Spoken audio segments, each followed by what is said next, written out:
Welcome to episode 11 of season 2 of Into the Metaverse. And this episode is going to be uniquely awesome. Joining us today are two exceptional guests. First, the man himself, Neal Stephenson, who coined the term Metaverse about 30 years ago in the hit novel Snow Crash. And alongside Neal, we are delighted to host his co founder and Bitcoin Foundation co founder, Peter Vessenes, a crypto OG. Along with being a renowned author, Neal has worked part-time as an advisor to Blue Origin and was the chief futurist at mixed reality company Magic Leap. And now he's the co-founder of Lamina1, a blockchain metaverse startup that we are about to learn much more about today. Peter is the CEO, chairman, and exec founder of CoinLab. And as we mentioned, the co-founder of the Bitcoin Foundation. He's also consulted for numerous groups about Bitcoin technology and helped build Bitcoin practices at major law firms. He is also a trusted advisor to Big Four accounting firms and major VC firms. A lot to take in, but Neal and Peter, welcome. We're so thrilled to have you here with us today. It's good to be here. Yeah, this is awesome. Before we jump in, we just have a short announcement from our friends at Roundhill Investments. This podcast is brought to you by Roundhill Investments, the advisor to the Roundhill Ball Metaverse ETF. The Roundhill Ball Metaverse ETF, which trades on the New York Stock Exchange under the ticker symbol METV, is the largest dedicated metaverse fund in the United States. The ETF tracks an index developed by Ball Metaverse Research Partners, a metaverse-focused indexing and research company headed by industry expert Matthew Ball. For a prospectus and more information, please visit roundhillinvestments.com/ETF/METV. Read carefully. Investing involves risk, including possible loss of principal. Investors should consider the investment objectives, risks, charges, and expenses carefully before investing. Distributor Foreside Fund Services, LLC. Okay, so we're going to jump right into it. And normally we have a favorite first question, which is to ask our guests to define the metaverse as we seek to build a consensus around what this actually is. But since we have Neal, who is the one that coined this term, the metaverse, I think we're going to give a slight tweak to it today since he's been, defining this and shaping it for 30 years now. So maybe, Neal, for you, we can start, and then Peter will come to you if you have anything to add. But not only what is the metaverse, but how has your definition of what the metaverse is evolved since you actually came up with the term and the concept 30 years ago? Well, I guess the quick answer is the metaverse is whatever I say it is.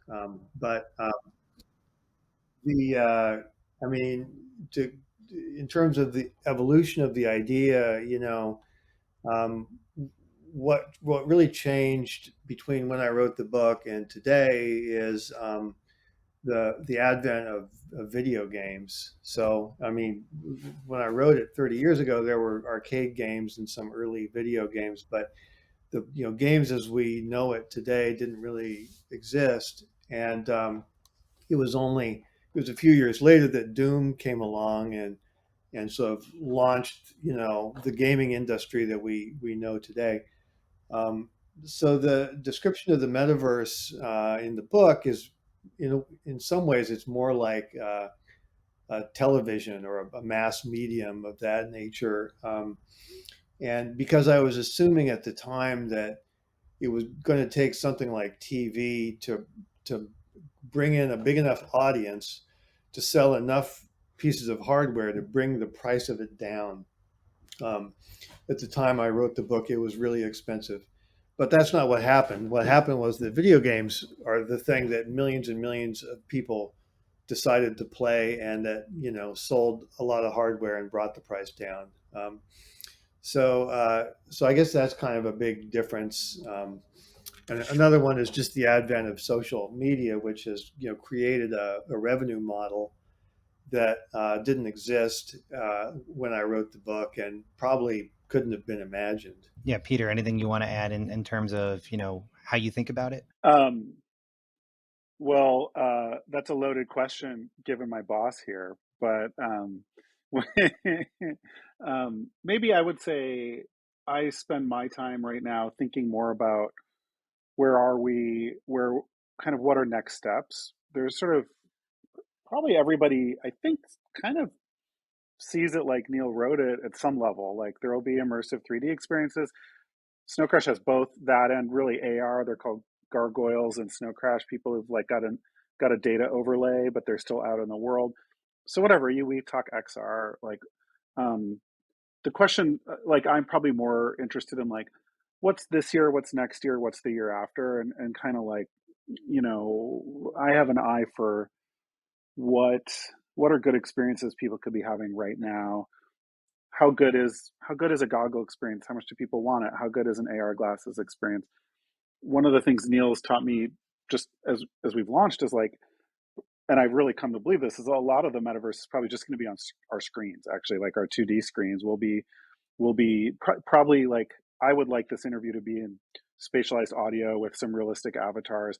I wouldn't necessarily need goggles for that, and it would make it hard to get my facial expressions and stuff. But um, so I kind of imagined like a bunch of steps from here to there, I guess. And so I think what you're saying makes a lot of sense in terms of it being device agnostic. If I'm kind of going to summarize what you're saying, succinctly, and that's something that Yon and I are very passionate about. That there is this misconception, or what we think is a misconception. There's a social kind of grasping that metaverse and VR are one and the same thing, and I think some of that does stem from science fiction, fantasy, pop culture references. When in reality, I think where we're at today, you can go into Roblox, you can go into Fortnite, you can go into any video game and be so immersed in something and interact with your friends and socialize. And I think that's what's so powerful about this concept as the metaverse, is building our social graph and enhancing those connections digitally.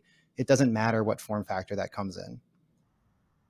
Yeah, I think kind of what we tend to underestimate we tend to underestimate the plasticity of the human mind, and how much we can adapt to interfaces that might not seem ideal. So 30 years ago, the idea that everyone would be wearing 3D goggles all the time seemed to make sense, because if you're going to be navigating a 3D universe, obviously you would need that, right?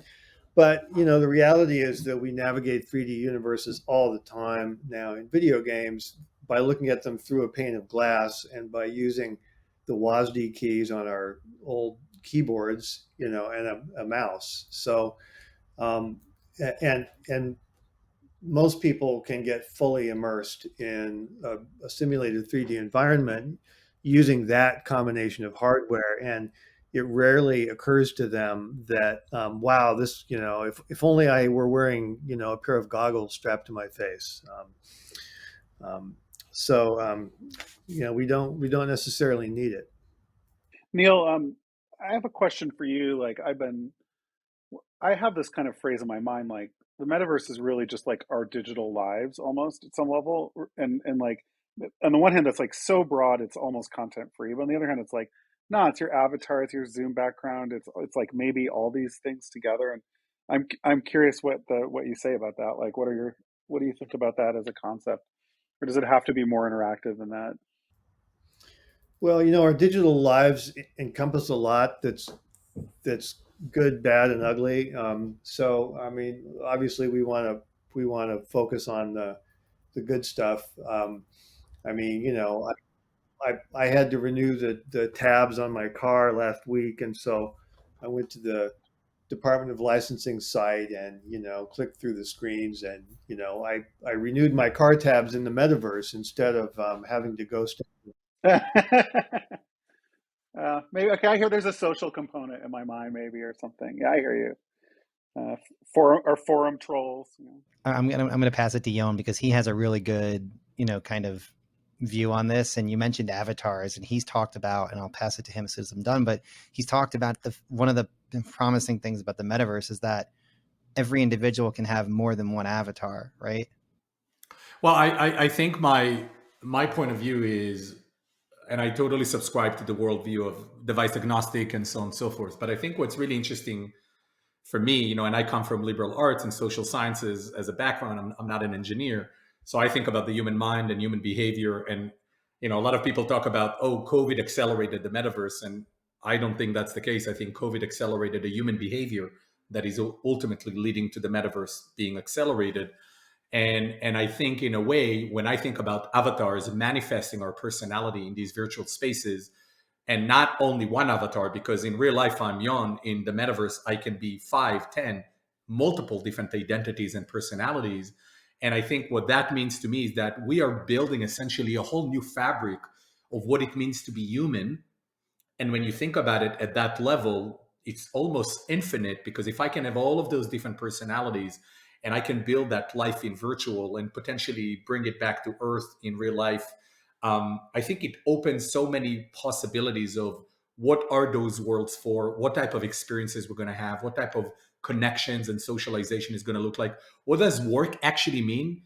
Is work just me as one person, or work that I can do as one of my many avatars? And then lastly, I do believe that either in the next decade or beyond, people will care, and I say majority of people will care about their metaverse identity as much and maybe even more than their IRL identity. And I think you see that with kids, right? I saw the number, 1 out of 5 daily users on Roblox changes their avatar outfits every day. That's about 10 million people roughly, mostly kids, very much like in real life, right? And so love to hear your perspective about that, the role of the avatars in the metaverse and human behavior. I did a panel in April. I went to New York. The New York Times Styles section asked me to be on a panel about the fashion of the metaverse. And, the last 6 months, I've gotten just an incredible number of invitations to do metaversey things, and I turned most of them down. But that one was so weird and so far outside my normal existence that I just said, what the hell? I'm going to go. I'm going to do this just for the experience points. So I went and appeared on a stage with Vanessa Friedman, who's an editor at the Style section, and Tommy Hilfiger, and a, uh, a Washington D.C. fashion designer named Anifa. And I kind of thought I was going to be the expert, and have to sit there and tediously school these people, about metaverse and avatar and all that. So I was kind of ready to step into that role. But I ended up learning, I think, more from them than they learned from me. And their perspective, I thought, was super interesting, which is that, from their point of view, as people trying to sell fashion, um, they see the metaverse as a way to see and be seen and to try on outfits, and to get a sense of what your style is and what you like.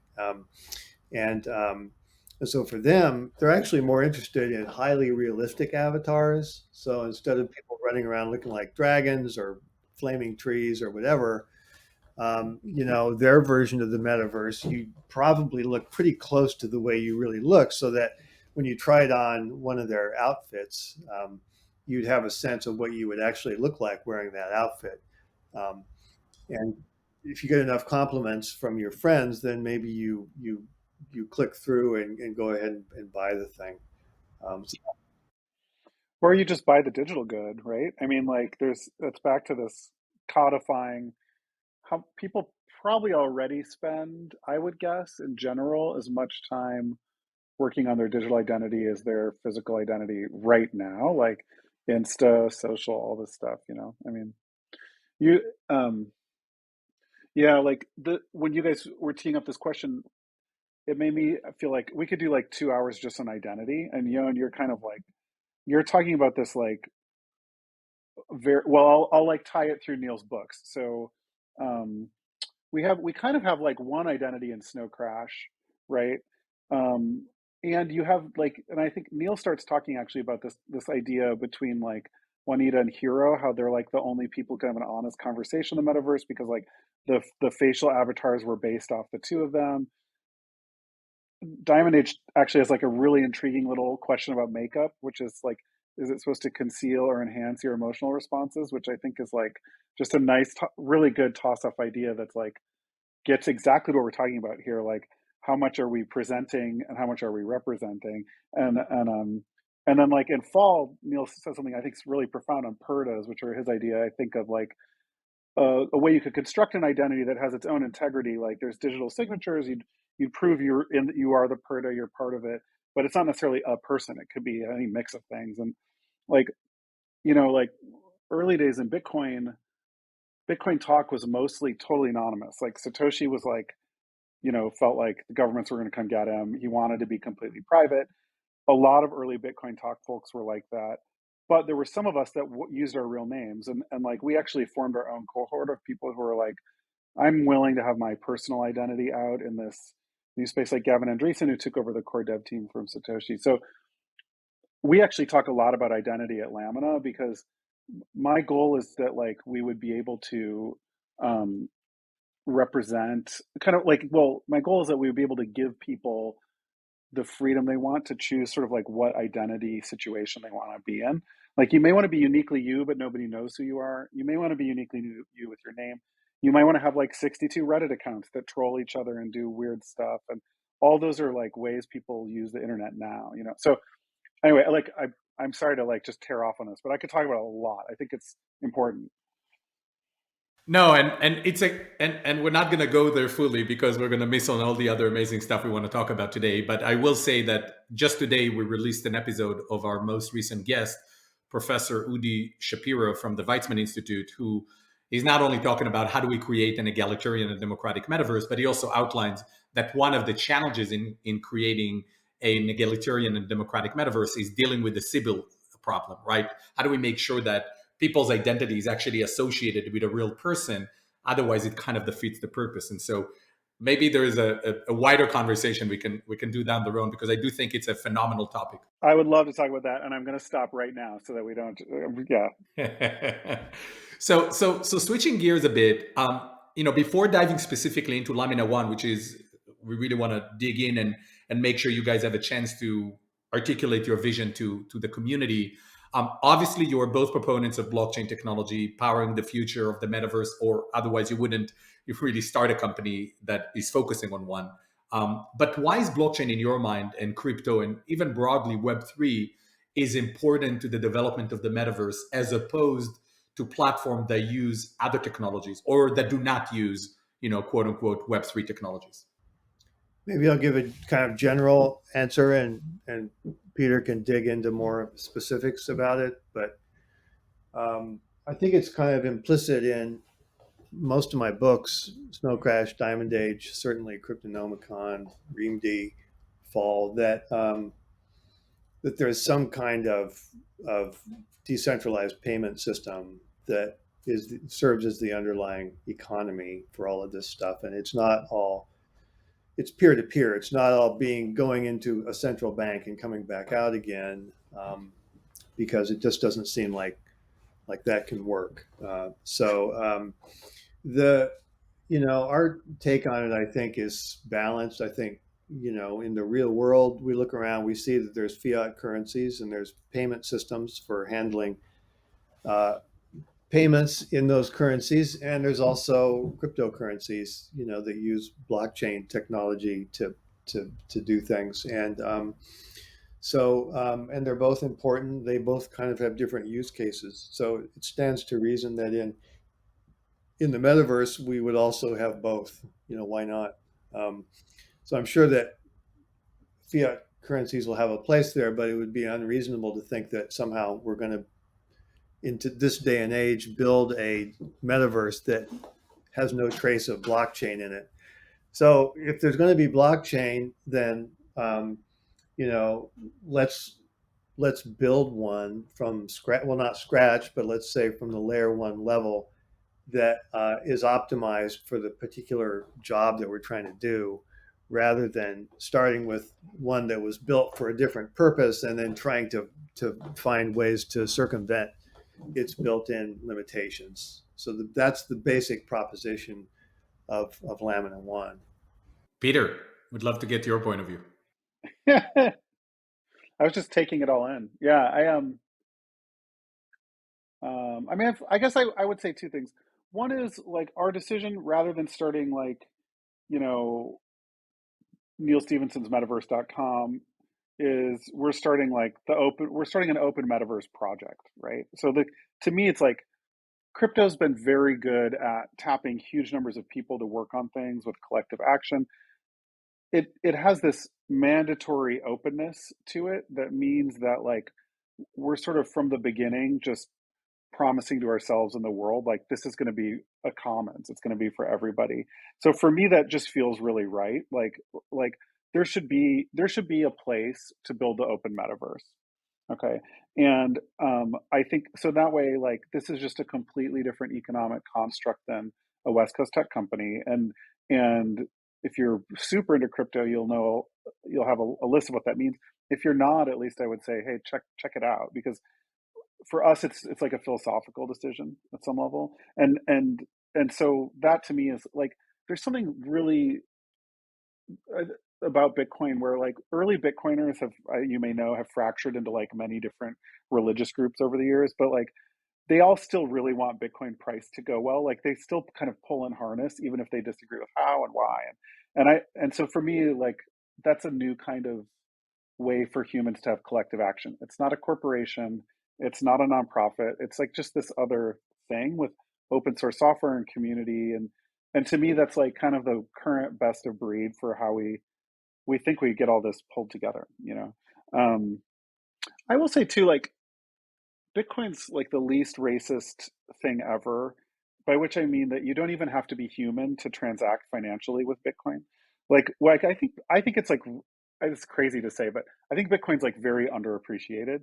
Well, before Bitcoin, there was no way that a computer could hold value and send money. Now, it could talk to a bank that, you know, like we've got layers in there, but at the end of the day, at a bank, there's a human or a corporation with an account, and you can request account movements. But like Bitcoin's like, if you can do the math, you could be an alien, you could be AI, you could be anything, you can transact financially.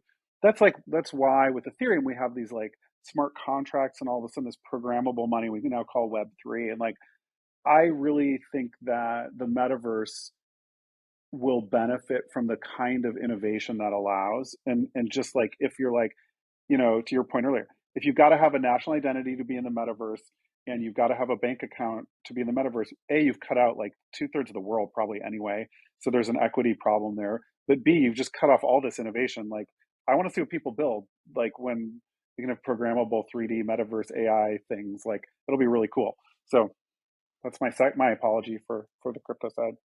No, so now I want to dive into Lamina1 before we, go too far into any of these rabbit holes, because I'm sure we could spend like, hours and hours on each of these topics. But, so for those that haven't seen the announcement, that are listening, do you maybe just want to give an overview of what Lamina1 is and why it's the right solution for the metaverse, and maybe just how it's differentiated from other blockchain solutions out there? You want to go, Peter, or shall I? Yeah, I'll go fast. I'll go short. You can go long. You can explicate. Lamina1 is a platform for the open metaverse. So, and it's a community. It's those two things. So that means there's a layer one blockchain, lets people transmit value, keep track of who owns what digital objects, and then there's dev kits. There'll be a dev kit for Unreal and probably for Unity that lets experienced creators tap into it, and say like, yep, I want these objects to be tradable and have value. There's a community, and then a whole bunch of partnerships around intellectual property. So what we want it to be. We want Lamina1 to be the place where you come build your metaverse project and have the very best economic cut for yourself, and the like largest open access to everybody else building the same stuff. That's the dream. What you got, Neal? Yeah, I guess our basic take on it is that if the metaverse is kind of the future of the internet, and millions or billions of people are going to be going there having experiences, then we need people to create experiences that are worth having. I'm sure you'll be able to renew your car tabs in the metaverse, but that's not what's really. You could have a whole DMV line. You could have just anxiety, people not taking you in order, just like shitty coffee. All that could be there. Yeah, so we could have that, and we probably will. But but what we want is great experiences. We want experiences that are fun, that are beautiful, that are meaningful, educational, that are social. Different people have different expectations, different desires of what they want to experience. For one person, it might be, I want to sit in a cafe with my friends and listen to some music. Somebody else might want to play something that's more like a game. So we need talent. We need people who are good at creating those experiences. And some of them may be experienced veteran game makers, others may be gifted amateurs, enthusiasts, but none of them are going to put in the effort to make these things unless there's some way to make it worth their while. And so we need to lay down the kind of rails, the economic infrastructure that will create what the idea of a value chain.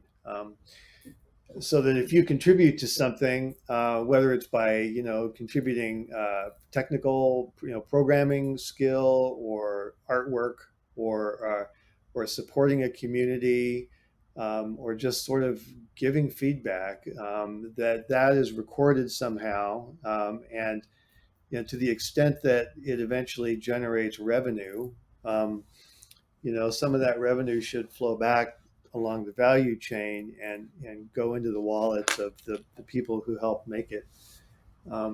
So we think that blockchain technology has sort of got to the point with smart contracts and modern kind of proof of stake systems and so on that we're ready to start building some of that infrastructure.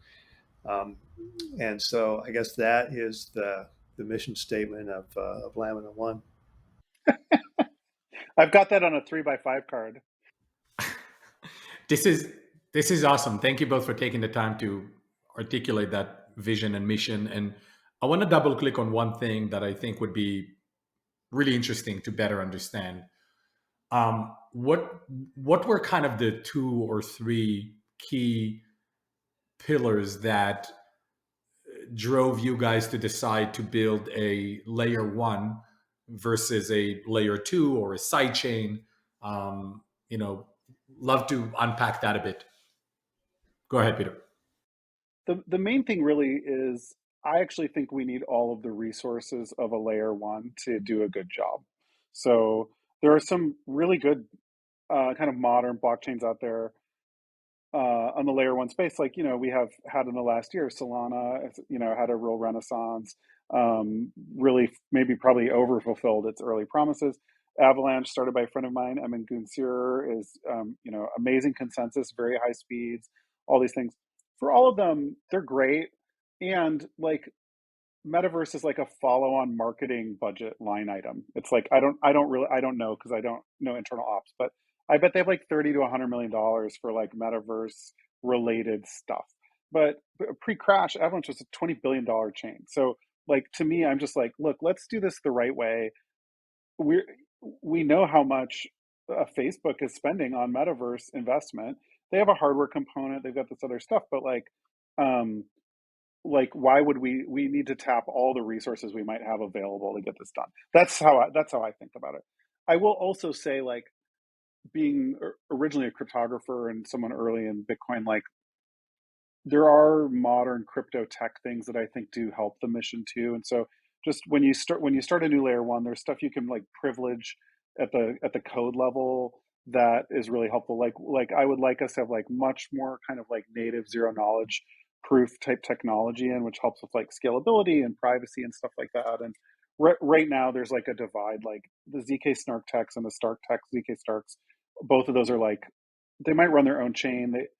They're kind of their own technical thing, whereas like the smart contract EVM based chains, Ethereum virtual machine based chains, kind of are in their world. So there's some opportunities to actually like do some better tech, and we'll do that. And there's some things the Metaverse needs, but really it's like, hey, we actually need all these resources. This should not be a side project of a chain. That's my opinion.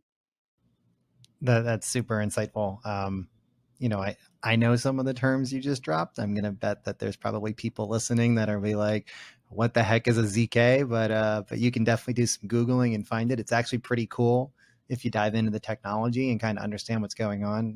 One of the analogies I was reading about with like ZK is that you can basically create blockchain poker now, because now you can actually hide hands from each other, whereas before using other types of technologies, because it's all on chain, you'd be able to see everything. And so that was like, for people that are trying to like kind of get a sense of what does this mean from a gaming perspective, that was a cool like thought exercise that someone posted that I thought was interesting. Yeah.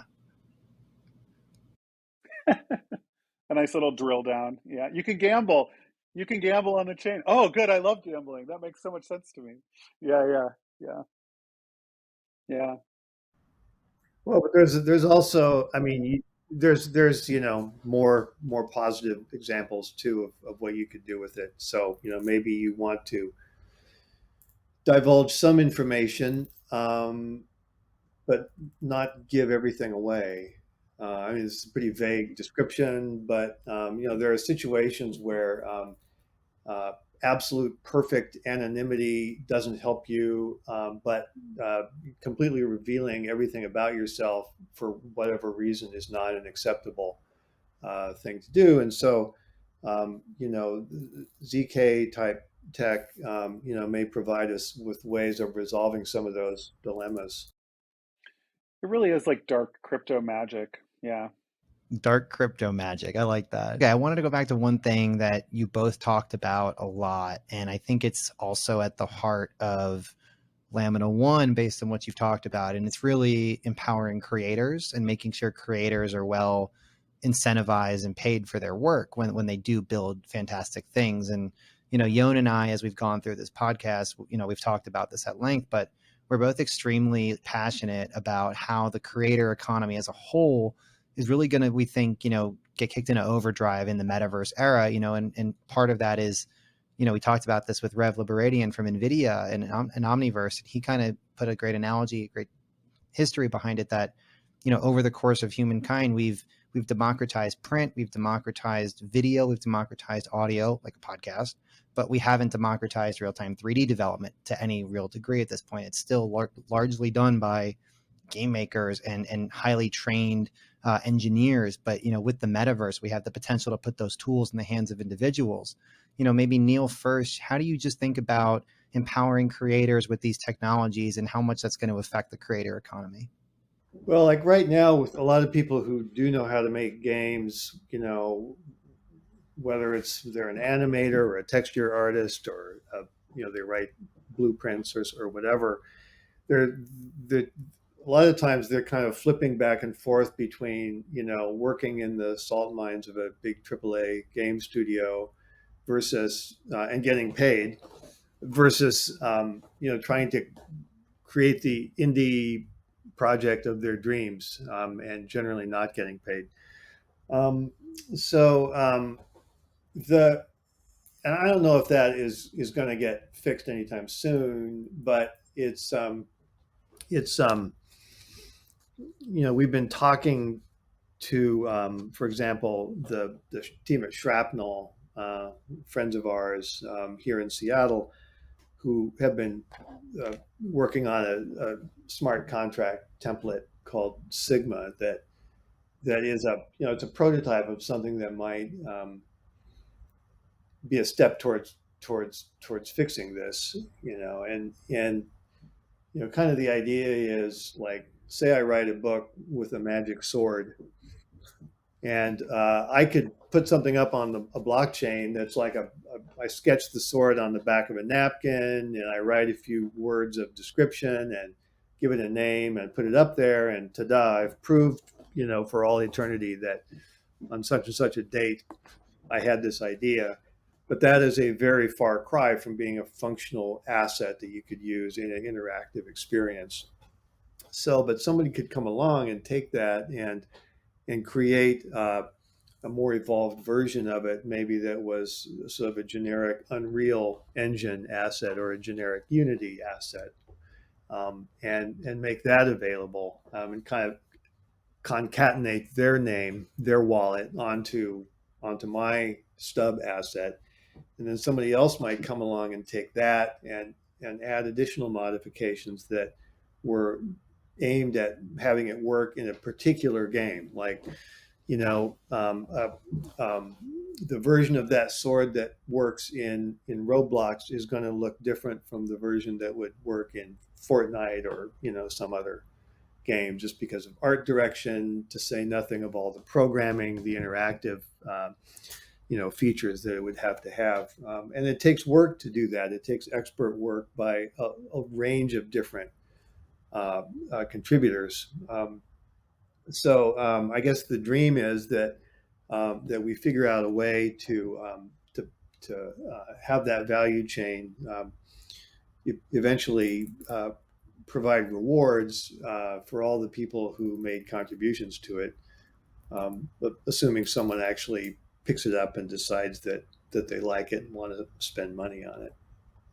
Do you imagine that there is going to be certain categories of experiences or creators that you would target initially for Lamina1, or you're going to go completely open? Is it going to be really potentially starting with a focus on gaming, or are you guys really thinking about going broad from day one? Love to hear a bit about sort of how you're thinking about the go-to-market strategy for Lamina1. I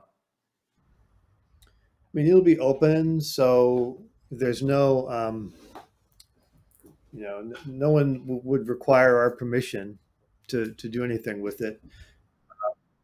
Yeah. I mean, typically what you see is you'll get enthusiasts who come in and want to build stuff, and it may take a little longer to get big money, so big budget IP getting produced.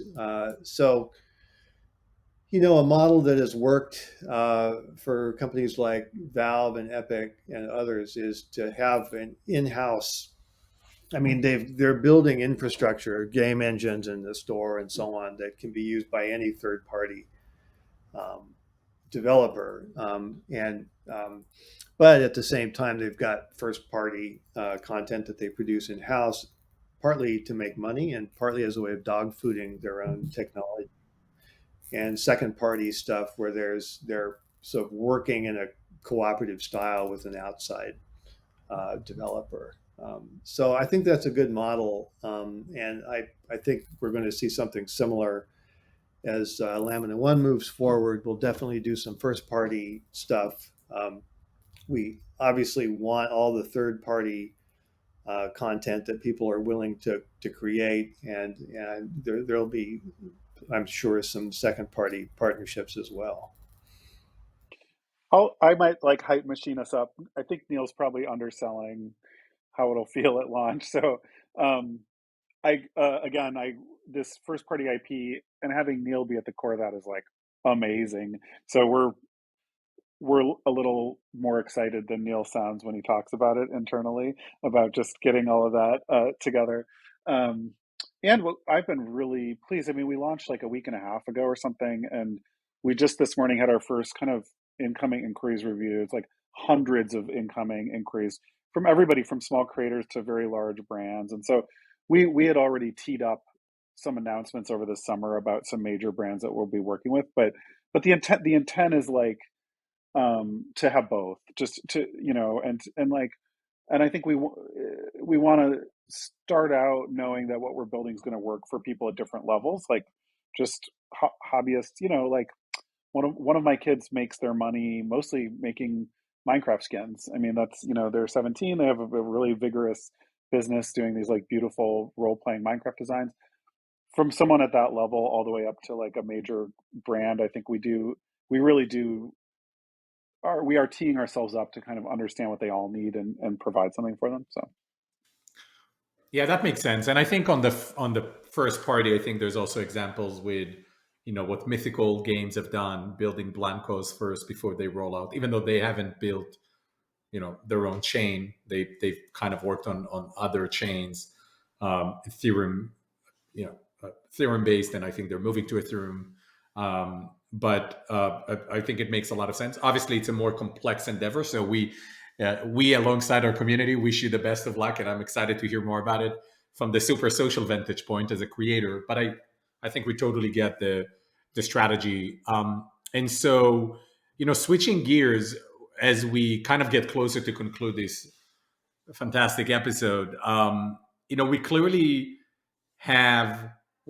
seeing sort of egalitarian motivated platform, like Lamina1 and some others in Web3 emerging, all kind of vying extremely deep pocketed large technology companies, and even metaverse pure plays like Roblox and Epic and Fortnite are looking to build another platform as well out of the game.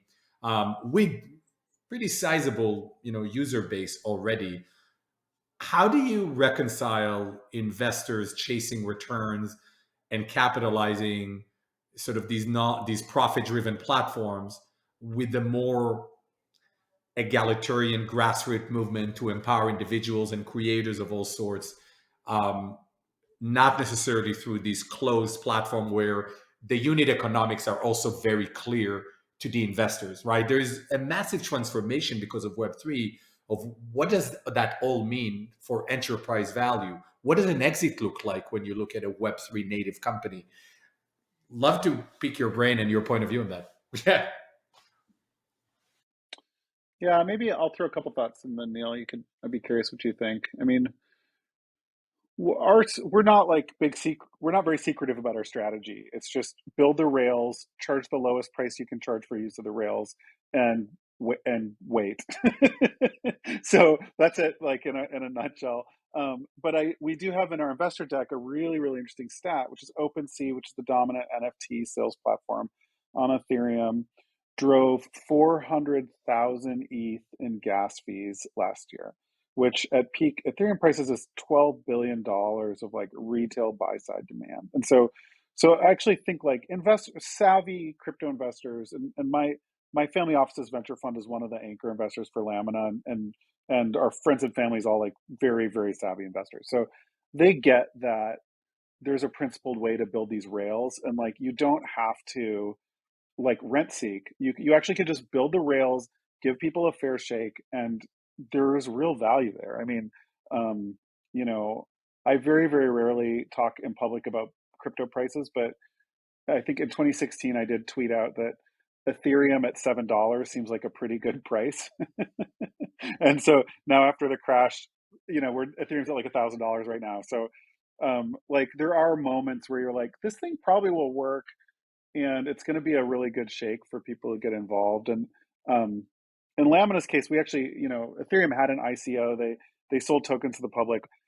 Our current thinking is we probably don't want to do that. We'd rather give it away to creators, let people kind of like earn it and make it by participating in the economy rather than go do some large retail offering in the States. But we're not fully sorted on our final plans there. Philosophically, though, I think if we like build these rails, invite people in to come build it with us, everyone should do really well. And our investors sort of see things the same way. I mean, it can get more authentic than having Neal involved and having you, Peter, super early on Bitcoin. And so we both Matthew and I are rooting for you, excited to see how this vision comes to life. It's going to be a wild ride, certainly. And again, thank you so much for sharing with us your vision for Lamina1, your perspective on the metaverse. We're obviously all waiting eagerly for Neal's next book. I am personally very excited about Diamond Age and what does that mean for AI and personal expression with technology in the future. So highly recommended. But we're still in the snow crash era. Yeah, we'll get to the Diamond Age next. Yeah, we're not there yet. So maybe in a decade we're gonna have a Diamond Age episode to talk about that. The Nanoverse podcast will launch. It'll be amazing. There you go. We got a name for that. But no, seriously, thank you so much for joining us today, Neal, Peter. I know the community is going to be excited to listen to this. Thanks, guys. Oh, thanks, you guys. This is awesome.